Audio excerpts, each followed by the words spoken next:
就都試過高閘贏過高閘啲，但係點解今次會揀鋼頭而佢咧？其實賽前同阿潘頓傾咧都唔係想放嘅，因為呢隻馬咧佢主要就現階段仲係好長效嘅，但係佢出咗嚟冇辦法，隻馬都幾勁。隻馬其實由未出賽開始嗰時都喺神出潘頓都一手望實，到即係出賽呢兩次都係佢跑。係咪騎師心目中都有呢匹對呢匹馬都有啲憧憬？你自己都係都應該係啦，咁咪佢都唔會 keep 住都跑嘅。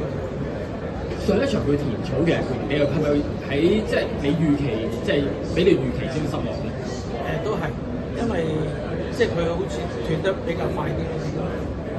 呢匹馬喺跑完上場之後啦，就喺今場賽前都3度試過呢、個即係上斜跑步機咧。呢、個上斜跑步機嘅作用又對佢嘅幫助幾大？